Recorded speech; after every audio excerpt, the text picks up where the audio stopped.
Hello friends, welcome to AR family. ಇವತ್ತು Kerala special banana chips ಹೇಗೆ ಮಾಡೋದಂತ ಶೇರ್ ಮಾಡ್ತೀನಿ.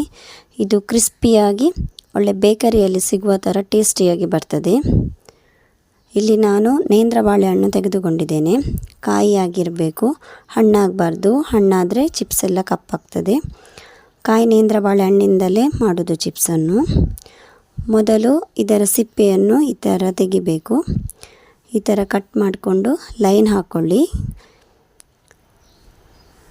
ಈ ಥರ ಲೈನ್ ಹಾಕ್ಕೊಂಡ್ರೆ ಈಸಿಯಾಗಿ ಸಿಪ್ಪೆಯನ್ನು ಓಪನ್ ಮಾಡ್ಬೋದು.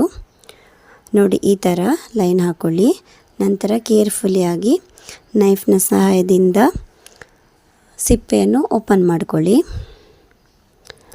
ಸಿಪ್ಪೆಗೆ ಮಾತ್ರ ಲೈನ್ ಹಾಕ್ಕೊಳ್ಳಿ. ಬಾಳೆಹಣ್ಣನ್ನು ಕಟ್ ಮಾಡಿಕೊಂಡ್ರೆ ಬಾಳೆಹಣ್ಣಿಗೆ ಲೈನ್ ಹಾಕ್ಕೊಂಡ್ರೆ ಬಾಳೆಹಣ್ಣು ಕಟ್ಟಾಗಿ ಚಿಪ್ಸ್ ಎಲ್ಲ ಕಟ್ಟಾಗ್ತಾ ಬರ್ತದೆ. ಆದ್ದರಿಂದ ಕೇರ್ಫುಲ್ಲಿಯಾಗಿ ನೋಡಿ, ಲೈನ್ ಹಾಕ್ಕೊಂಡು ಈ ಥರ ಇಡಿಯಾಗಿ ಸಿಪ್ಪೆಯನ್ನು ಓಪನ್ ಮಾಡ್ಕೊಳ್ಬೋದು. ನೋಡಿ, ನಂತರ ಅದರ ಮೇಲ್ಗಡೆ ಸ್ವಲ್ಪ ಲೈನ್ ಥರ ಇರ್ತದೆ, ಅದನ್ನು ಸಹ ತೆಗೆದುಕೊಳ್ಬೇಕು. ನೀರಿಗೆ ಹಾಕ್ಕೊಳ್ಬೇಕು, ಇಲ್ಲದಿದ್ದರೆ ಕೆಂಪಾಗ್ತದೆ. ತಕ್ಷಣ ನೀರಿಗೆ ಹಾಕ್ಕೊಳ್ಳಿ. ನೋಡಿ, ಈ ಥರ ಎಲ್ಲ ಬಾಳೆಹಣ್ಣಿನ ಸಿಪ್ಪೆಯನ್ನು ಸಹ ತೆಗೆದು ನೀರಿಗೆ ಹಾಕ್ಕೊಂಡಿಡಿ.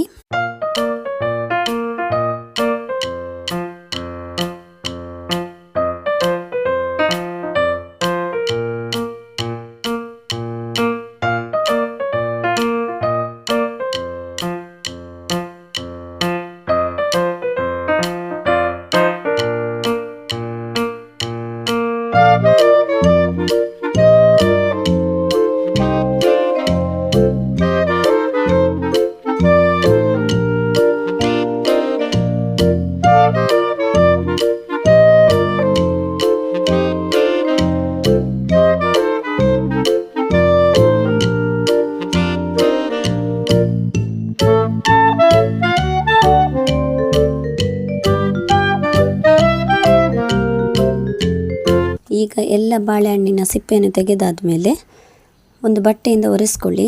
ಎಲ್ಲವನ್ನು ಒರೆಸಬೇಡಿ, ಎಷ್ಟು ಮಾಡ್ತೀರಿ ಈಗ ತಕ್ಷಣಕ್ಕೆ ಆವಾಗ ಒರೆಸ್ಕೊಂಡ್ರೆ ಆಯಿತು. ಎಲ್ಲಿದ್ದರೆ ಕೆಂಪಾಗ್ತದೆ. ನೋಡಿ, ಇದನ್ನು ನಾನೀಗ 2 ಮಾಡ್ತೇನೆ ಫಸ್ಟಿಗೆ. ಆದ ಕಾರಣ 2 ಬಟ್ಟೆಯಿಂದ ಸರಿಯಾಗಿ ಒರೆಸ್ಕೊಂಡು ನಂತರ ನೋಡಿ, ಇದು ಒಂದು ಚಿಪ್ಸ್ ಸ್ಲೈಸರ್ ಇದೆ ನಮ್ಮ ಹತ್ರ. ಇದು ಅಡ್ಜಸ್ಟೇಬಲ್. ಇದರಿಂದ ಸಪೂರ ತೋರ ಮಾಡ್ಬೋದು. ನೋಡಿ, ಈ ಥರ ಸಹ ಮಾಡ್ಬೋದು. ನಿಮಗೆ ಡೈರೆಕ್ಟ್ ಎಣ್ಣೆಗೆ ಹಾಕಲಿಕ್ಕೆ ಕಷ್ಟ ಆಗ್ತದೆ ಆದರೆ ಚಿಪ್ಸ್ ಮಾಡಲಿಕ್ಕೆ ಈ ಥರ ಫಸ್ಟ್ ಮಾಡಿಕೊಂಡು ನಂತರ ಎಣ್ಣೆಗೆ ಸಹ ಬಿಡ್ಬೋದು, ಅಥವಾ ಡೈರೆಕ್ಟ್ ಎಣ್ಣೆಯಲ್ಲಿ ಸಹ ಬಿಡ್ಬೋದು. ನಿಮಗೆ ಯಾವ ಥರ ಆಗ್ತದೆ, ಈಸಿ ಆಗ್ತದೆ ಆ ಥರ ಮಾಡ್ಕೊಳ್ಬೋದು. ನೋಡಿ, ಇಷ್ಟು ದಪ್ಪ ಇದ್ದರೆ ಸಾಕು. ತುಂಬ ತೆಳು ಮಾಡಬೇಡಿ, ತುಂಬ ದಪ್ಪ ಸಹ ಮಾಡಬೇಡಿ. ಇಷ್ಟು ಆದರೆ ಸಾಕು. ಈಗ ತೆಂಗಿನ ಎಣ್ಣೆಯಲ್ಲಿ ನಾನು ಫ್ರೈ ಮಾಡಿದ್ದೇನೆ. ತೆಂಗಿನ ಎಣ್ಣೆಯಲ್ಲಿ ಫ್ರೈ ಮಾಡಿದರೆ ತುಂಬ ಟೇಸ್ಟಿ ಆಗ್ತದೆ. ಬಿಸಿ ಆದಮೇಲೆ ತೆಂಗಿನ ಎಣ್ಣೆ ಬಿಸಿ ಆದಮೇಲೆ ಒಂದೊಂದಾಗಿ ಹಾಕ್ಕೊಳ್ಳಿ. ನೋಡಿ, ಹೀಗೆ ಹಾಕ್ಕೊಂಡ್ರೆ ಒಂದೊಂದೇ ಹಾಕ್ಕೊಳ್ಬೇಕು. ಅದರ ಮೇಲ್ಗಡೆ ಆದರೆ ಅದು ಫ್ರೈ ಆಗೋದಿಲ್ಲ. ಒಂದರ ಮೇಲೆ ಒಂದಿದ್ರೆ ಹಾಗೆ. ಒಂದು ಲೋಟದಲ್ಲಿ ನೀರಿಟ್ಕೊಂಡು ಅದಕ್ಕೆ ಉಪ್ಪು ಸ್ವಲ್ಪ ಮತ್ತು ಅರಶಿನ ಪೌಡರ್ ಹಾಕ್ಕೊಂಡು ಮಿಕ್ಸ್ ಮಾಡಿ ಇಟ್ಕೊಳ್ಬೇಕು. ಇದು ಚಿಪ್ಸನ್ನು ಈಗ ಒಮ್ಮೆ ಮೇಲೆ ಕೆಳಗೆ ಮಾಡಬೇಕು. ಅದು ಮೇಲೆ ಇದ್ದದ್ದು ಫ್ರೈ ಆಗಿಕೊಳ್ಬೇಕಲ್ವ.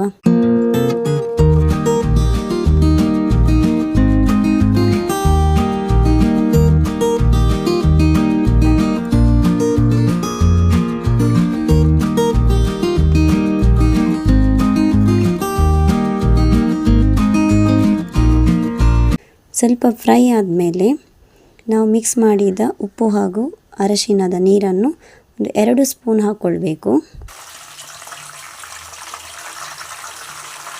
ಉಪ್ಪು ನೀರು ಹಾಕಿದ ಕೂಡಲೇ ಬಬಲ್ ಥರ ಬರ್ತದೆ. ಫುಲ್ ಬಬಲ್ ಆಗಿ ಬರ್ತದೆ. ಆದಮೇಲೆ ಸ್ವಲ್ಪ ಹೊತ್ತು ಹಾಗೇ ಬಿಟ್ಟು ನಂತರ ಒಮ್ಮೆ ಮಿಕ್ಸ್ ಮಾಡ್ಕೊಳ್ಳಿ, ಮೇಲೆ ಕೆಳಗೆ ಮಾಡ್ಕೊಳ್ಳಿ. ಯಾಕೆಂದರೆ ನಾವು ಉಪ್ಪು ನೀರು ಹಾಕಿದ್ದೇವಲ್ವ, ಅದು ಮೇಲುಗಡೆ ಇರ್ತದಲ್ವ, ಅದು ಎಲ್ಲ ಚಿಪ್ಸಿಗೆ ತಗೊಳ್ಬೇಕಲ್ಲ. ಆದ ಕಾರಣ ಒಮ್ಮೆ ಮಿಕ್ಸ್ ಮಾಡಿಕೊಂಡ್ರೆ ಸಾಕು.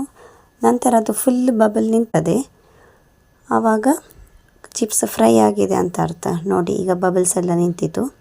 ಈಗ ಚಿಪ್ಸ್ ಫ್ರೈ ಆಗಿದೆ, ತುಂಬ ಕ್ರಿಸ್ಪಿಯಾಗಿ ಸಹ ಬರ್ತದೆ. ನೋಡಿ, ಇದನ್ನು ತೆಗೆದು ಎಣ್ಣೆಯನ್ನು ಸೋಸಲು ಇಡಿ.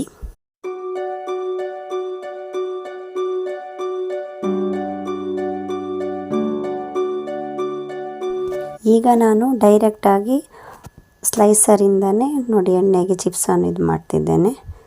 ಒಮ್ಮೆ ಹಾಗೆ ಮಾಡಿದೆ, ಫಸ್ಟ್ ಮಾಡಿಟ್ಟು ನಂತರ ಎಣ್ಣೆಯಲ್ಲಿ ಹಾಕಿದೆ. ಈಗ ಡೈರೆಕ್ಟಾಗಿ ಸ್ಲೈಸರ್ನ ಮುಖಾಂತರ ನೋಡಿ ಈ ಥರ ಎಣ್ಣೆಗೆ ಸಹ ಬಿಡ್ಬೋದು. ಇದು ಈಸಿ ಆಗ್ತದೆ. ಅಂದರೆ ಕೆಲವರಿಗೆ ಫಸ್ಟ್ ಟೈಮ್ ಮಾಡುವುದಾದರೆ ಎಣ್ಣೆಯಲ್ಲಿ ಡೈರೆಕ್ಟ್ ಇದು ಮಾಡಲಿಕ್ಕಾಗೋದಿಲ್ಲ, ಅದು ಬಿಸಿ ಬಿಸಿ ಥರ ಆಗ್ತದಲ್ವ, ಕೈಗೆ ಎಣ್ಣೆ ಬಿಸಿ ಆದಾಗೆ ಆಗ್ತದೆ. ಆ ಕಾರಣಕ್ಕೆ ನೋಡಿ ಅದೇ ಥರ ಇದನ್ನು ಸಹ ಫ್ರೈ ಮಾಡಿಕೊಳ್ಳಿ.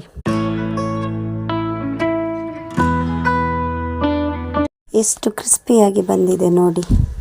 ಇದನ್ನು ಯಾವಾಗಲೂ ಸಹ ಈಸಿಯಾಗಿ ಮಾಡ್ಬೋದು, ಎನಿ ಟೈಮಲ್ಲಿ ಮಾಡ್ಬೋದು.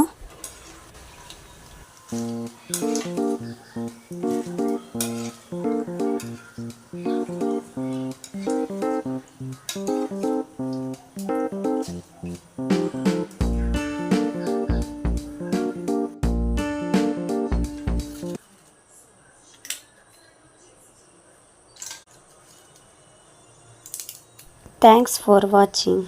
Please support my channel.